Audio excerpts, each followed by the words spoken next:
Shalom, salam sejahtera. Renungan malam seiman berjudul Kasih Karunia dalam Perjanjian Baru.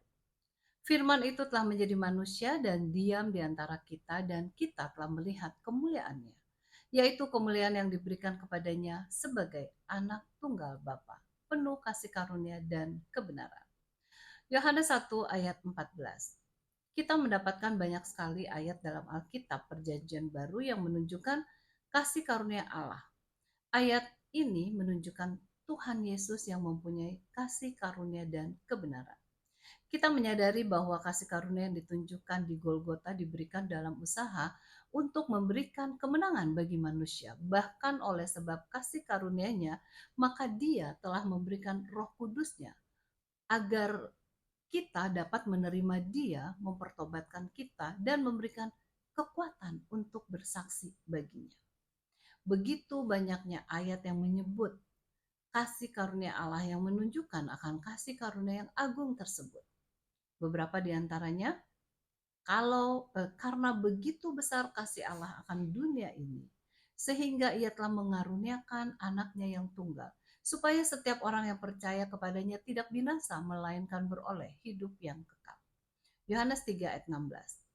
Akan tetapi Allah menunjukkan kasih-Nya kepada kita oleh karena Kristus telah mati untuk kita ketika kita masih berdosa. Roma 5 ayat 8. Dan bukan hanya itu saja, kita malah bermegah dalam Allah oleh Yesus Kristus, Tuhan kita, sebab oleh Dia kita telah menerima pendamaian itu. Roma 5 ayat 11.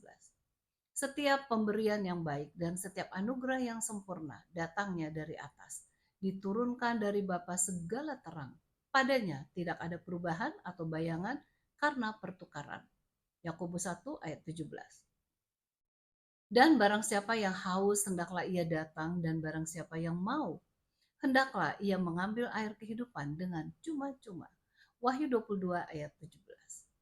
Sama seperti anak manusia datang bukan untuk dilayani, melainkan untuk melayani dan untuk memberikan nyawanya menjadi tebusan bagi banyak orang.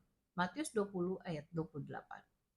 Kita dapat membuka setiap halaman dari Perjanjian Baru dan kita akan mendapatkan ayat yang menunjukkan kasih karunia Allah.